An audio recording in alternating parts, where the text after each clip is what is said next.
Salvador Elizondo, el retrato de Zoe. No sé ni siquiera si Zoe era su verdadero nombre. Algunos me dijeron que así se llamaba, pero ¿para qué te voy a decir que estoy seguro de ello, si a final de cuentas lo único que aprendí acerca de ella fue su ausencia? La fui aprendiendo poco a poco, a lo largo de los días primero. Luego, las semanas se fueron volviendo lentas como el deslizamiento de los caracoles. Una lentitud que, imperceptiblemente, fue comenzando a discurrir dentro de una vertiginosa velocidad de meses.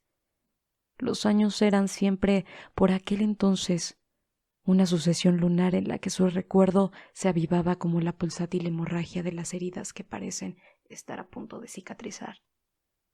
Pero que siempre, también, por aquel entonces todavía, el proferimiento de su nombre equívoco, una alusión remota a su forma de ser, a su recuerdo, hacían sangrar nuevamente como si todas las palabras de las que en mí estaba hecho su recuerdo fueran puñales.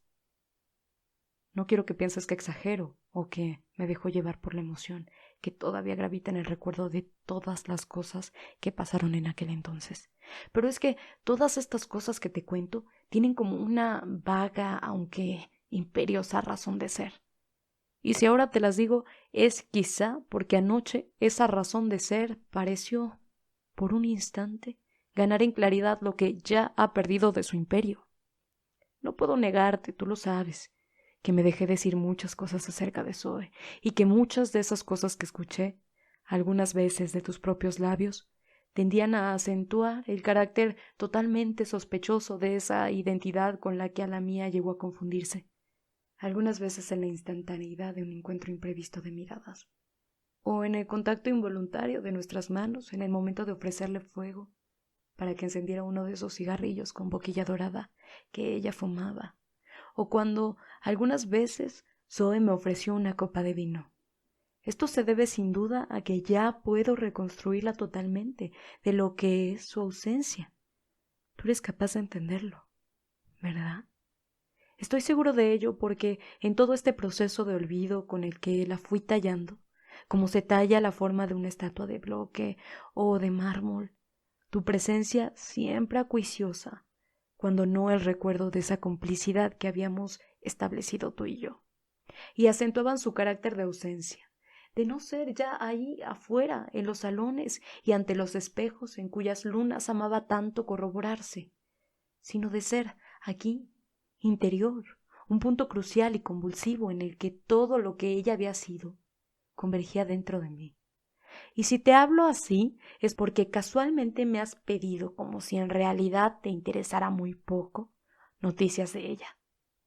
Y Zoe, me dices tratando de engañarme acerca de tus verdaderos intereses. Quisieras, en realidad, que yo te diera cuenta precisa de todo lo que ha sido de ella, y sin embargo, solo sé de ella lo que ya no sigue siendo.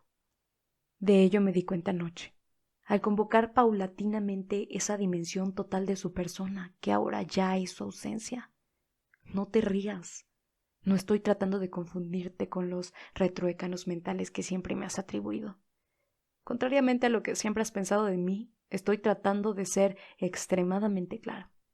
Si he empezado por tratar de definir el carácter ilusorio o abstracto de Zoe, es porque después del carácter violentamente real y concreto con el que he experimentado su ausencia, anoche aquel es el que más énfasis tiene, sobre todo ahora, que a fuerza de tantos años de no pensar en ello, me descubro pletórico de su olvido. Lo esencial es que el olvido de Zoe es un hecho consumado. Me siento como si dijéramos colmado de su desaparición. Y para explicarte esto, para tratar de que tú lo entiendas de una vez por todas, no tengo más remedio que hacerte una crónica vaga de los hechos en los que ella ya no participa. Anoche, después de muchos años, he vuelto a cruzar el umbral de aquella casa, la de N. ¿Recuerdas? Recuerda la disposición de los espacios. Eso tal vez sea importante. Se entraba por un vestíbulo en el que todos los muros estaban recubiertos de espejos manchados y de cuyo centro arrancaba una escalinata de mármol, por la que descendía una alfombra negra que acentuaba la atmósfera sombría y a la vez lujosa de esa parte de la casa, que como en los templos no es sino un breve intervalo de tinieblas que aumenta y exalta el esplendor luminoso de la gran estancia principal, que se continuaba casi ininterrumpidamente hasta el extremo opuesto, donde un enorme ventanal todavía parece proyectar el espacio interior del salón hacia una pequeña terraza circundada, en la que destacan contra el ambiguo y clarísimo color turquesa de la alberca, que siempre, como entonces, está iluminada. Los macetones con los helechos y los angelillos de remota pero evidente inspiración manierista.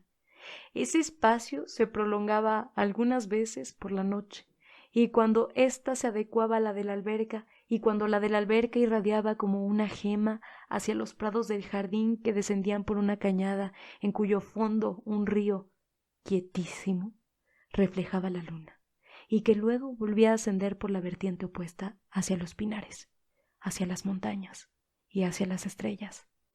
No sé para qué te hago la descripción de una casa que tú seguramente recuerdas con toda claridad, pero es que yo, solo anoche, me di cuenta de cómo la luz se prolongaba desde un extremo de ese salón hasta el infinito, y de que, como yo lo recuerdo en el orden de este olvido que dura ya tantos años, ese extremo invariablemente estaba ocupado para mí, por Zoe, y como si ese infinito que empezaba para siempre donde ella estaba, la tuviera sin cuidado. Pero esa indiferencia también formaba parte de la imagen que otra Zoe proyectaba, como el reflejo en la superficie de un espejo, la imagen de otra Zoe, una Zoe más sospechosa, pero menos indiferente.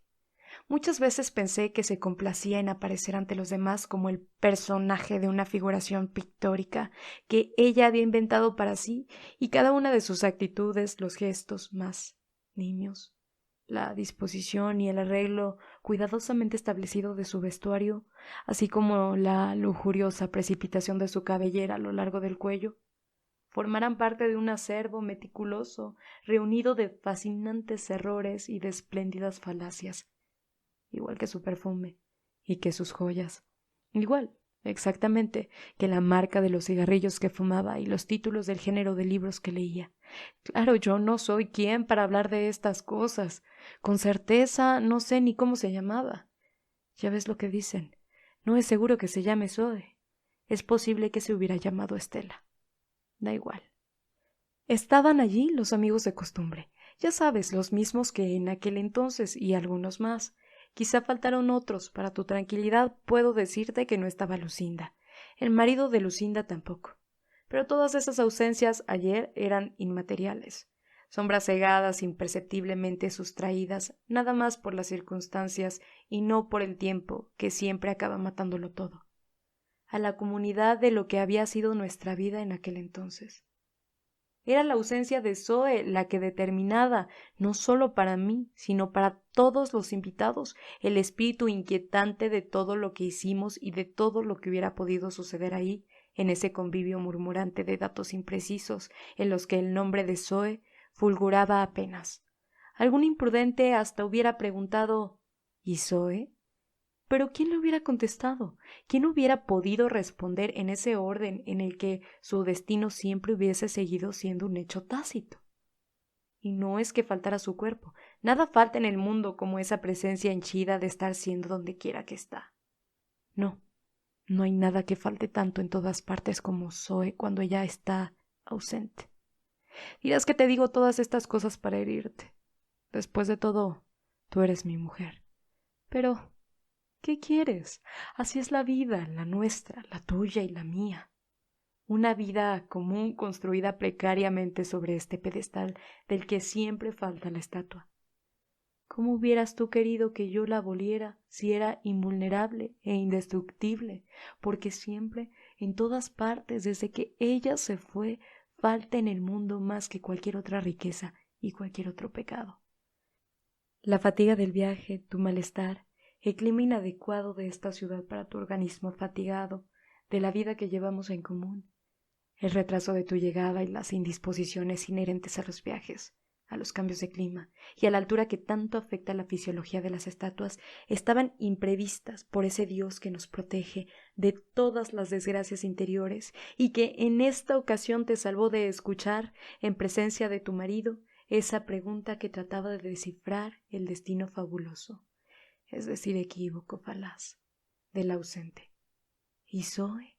Hubieran preguntado delante de ti que amas tantas cosas que ella detestaba y que porque las detestaba no sirven para colmar ese hueco que en donde quiera que se pregunta por ella, como en el túnel de las Danaides, jamás se colma.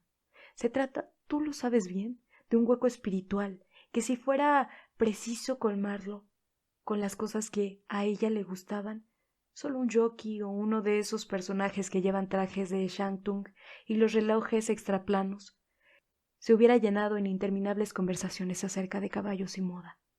¿Con qué llenar la ausencia después de esta locura vagabunda, al cabo de tantos años de nuestra vida, si su recuerdo estaba hecho en esos salones que frecuentábamos entonces, de perfumes heraclíteos, que nadie sabe ya a dónde se han ido, que alguien guardó en el fondo de cajones antiguos que huelen a almizcle, a cedro, a yo qué sé, a que tantas cosas hechas solo para ser evocadas y que siempre se rehúsan a acudir a nuestra convocación desesperada? ¿Cómo supones tú que yo hubiera podido llenar esa ausencia?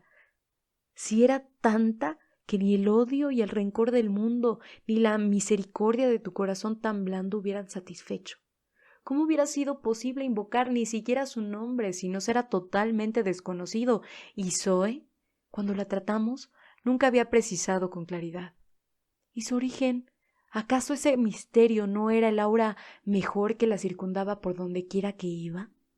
Las cosas que tú me dijiste de ella, esas cosas atestiguaban de un misterio muy suave y muy terrible. Su inexplicabilidad era el atributo que todos aprendimos a amar de ella. Sí, a todos nos tachó de mendaces, claro. La vida nos había enseñado a contar mentiras, a contar tantas mentiras que todo nuestro universo ficticio nos parecía más real que la mentira real que era ella. Un espejismo, si quieres, un espejismo dotado de una existencia animada, comprobable, un espejismo que hubiese sido preciso fotografiar para retenerlo en el más claro resquicio de nuestra memoria secreta. Pero tú sabes que ella hubiera huido hacia quién sabe dónde. ¿Y cómo retenerla? Todas las épocas del arte y del fetiche no hubieran sido suficientes para tenerla aquí, con nosotros, entre tú y yo, entre tu cuerpo y el mío. Había en aquel entonces muchas ocasiones, música en la noche, y luego dormía hasta tarde, por razones de disciplina. Era ávida de vida, pero despertaba a mediodía cuando el cenit compone esos fuegos. Tú ya sabes cuáles. Por eso estás conmigo, aquí, ahora, porque sabes de esos fuegos que el mediodía organiza con una justeza cabal que nada permite poner en duda. No, de hecho, Zoe odiaba la música. Es decir, amaba esas músicas banales que siempre se recuerdan, pero que nunca nada dicen. A ti y a mí, en cambio, nos gustan esas músicas esplendorosas, el marco adecuado a nuestra pasión. Ven, no te pongas así. Los celos son un sentimiento bastardo que envilece una relación armoniosa como la nuestra, fundada en el entendimiento y la aspiración a los ideales superiores. Yo no tengo la culpa de que hayas llegado aquí con tanto retraso. Tú sabes, como sabes tantas cosas, que hay invitaciones que sencillamente resultan ineludibles. Una amistad de tantos años. Además, Zoe no estaba allí. Ese es ciertamente el hecho fundamental. ¿Para qué ponernos a discutir a estas horas de la noche el hecho hipotético y banal de la presencia de Zoe en esa casa, si solo su recuerdo iba creando los huecos, que son el recuerdo de sus gestos y de sus actitudes que se dibujan, claro, ¿para qué negarlo? Como una mancha negra contra todos los aditamentos que componían la atmósfera. La atmósfera, sí, terrible, de aquella casa en la que para mí la presencia de Zoe instauraba una simetría total entre todas las cosas. ¿Recuerdas esa simetría? ¿Verdad? ¿Recuerdas? Recuerda la simetría que su presencia creaba entre los dos jarrones de laca roja tallada, seguramente de la dinastía Qing, como los que vimos en Londres. Nunca después de tantos años he podido olvidar aquellas escrituras, en medio de las cuales su mirada era como una confirmación. Dirás, ¿para qué me lo vas a negar? Que como siempre trato de ser pedante contigo, sobre todo en lo que se refiere al recuerdo de Zoe, pero ¿qué quieres? Esos dos caracteres grabados en los jarrones estaban condicionados por la simetría de la que su mirada era como el eje arriba y abajo. Los buenos augurios de unas formas nada más que solo se realizaban en la conjunción faustuosa de esa enorme mentira que era Zoe, una mentira que sometida al rigor de una demostración geométrica se desvanecía como un fantasma al conjuro corrosivo de persignaciones y exorcismos secretos. ¿Cómo explicar el hueco de un gesto que ya no está aconteciendo? Un geómetra infinitamente perspicaz, un cineasta constantemente alerta, no hubieran podido jamás captar la curvatura de esos arcos que sus manos afiladas, como escapelos, trazaban en el ámbito mullido de esa sala, la rectilínea prolongación de los espacios que su paso creaba sobre la alfombra. La quietud, en cierto modo delirante, que su buena educación se empeñaba en imponer sobre todos los que estupefactos la rodeábamos. Tú también llegaste a sentir esas emociones que discurrían en un orden que nadie, ninguno de nosotros que entonces la conocimos, nos hubiéramos atrevido a definir sin temor de ofender esa sabiduría de la que ella hacía gala, pero que, como ella, también era una mentira. Tú, en cambio, eres real. Eres real en la medida en la que son reales las verdades que nada significan y que junto a esas mentiras significativas como la presencia de Zoe tiene un significado infinitamente más amplio que la verdad más contundente. Ven, no me rechaces tan solo porque estoy impregnado de aquella ausencia. Ella no es más que un recuerdo que en nada atenta contra nuestro amor. Tu cuerpo tiene la firmeza y la concreción de las cosas aprendidas de memoria. No por un esfuerzo, sino por una costumbre. El de ella era siempre algo ajeno, mancillado por las implicaciones equívocas que de él emanaban, pero que de él emanaban como un perfume. Tenía una leyenda. El tuyo tiene más tangibilidad que todos los cuerpos aquí ahora. No hay duda de él. Es axiomático. La ausencia de Zoe es, por el contrario, totalmente equívoca, llena de problemas que desafían la más amplia longitud de esos conocimientos especialísimos que solo sirven, y no sirven casi nunca, para demostrar hechos tan absolutamente estúpidos como que 2 y 2 son 4 y como que el sol sale todas las mañanas a una hora definida. Yo te amo. No me mires así. Yo sé que porque te hablo de ella, el odio de tu cuerpo hacia el de ella se enciende como una hoguera en la noche para incendiar el mío.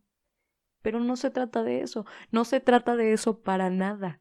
Las suposiciones que nos hacemos acerca de ciertas perfecciones subjetivas no tienen nada que ver con el significado de esa realidad real que todo siempre encierra.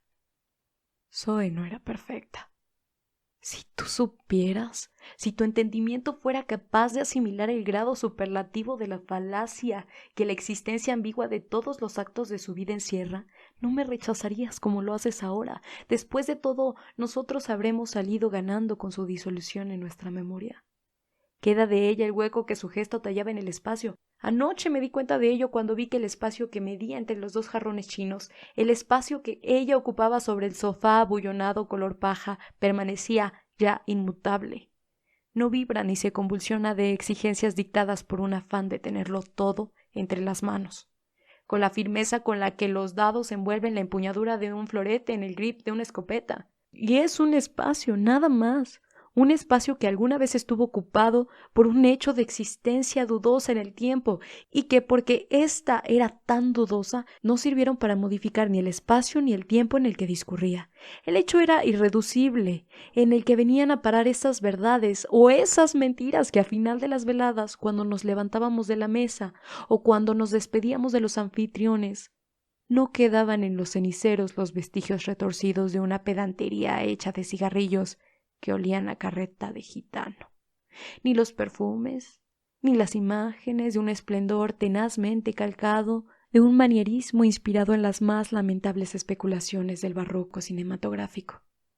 Y es que la ausencia de esos cigarrillos con boquilla dorada hería los ceniceros y la negrura de los gestos no realizados contra los cuadros que pendían de los muros, y que así eran recordados como cosas que ya en este entonces que lentamente se desvanece, como la sombra de un moribundo contra un muro encalado.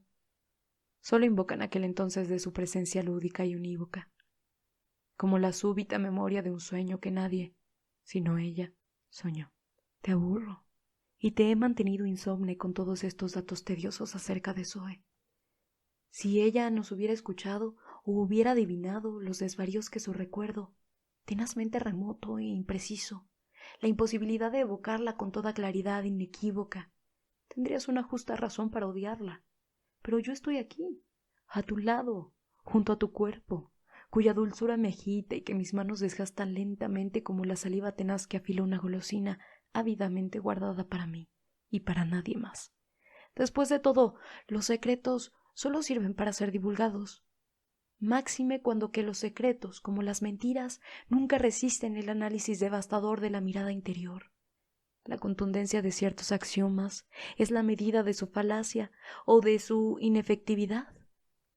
Tú fumas, sencillamente, cigarrillos con filtro, y el espacio que ocupas se desocupa claramente sin el menor lugar a dudas, cuando yo no te toco, cuando apagas la luz, cuando cierro los ojos, cuando te olvido. Enciende la luz. Estoy para siempre hastiado de esas reticencias mujeriles infundadas. No quiero que lo que algún día será tu recuerdo en mi memoria esté sometido a ninguna posibilidad de falacia. Enciende la luz y repíteme tu nombre claramente al oído. Quiero saber quién eres, indudablemente. No quiero que en un entonces que alguna vez vendrá pueda decir que te ignoro.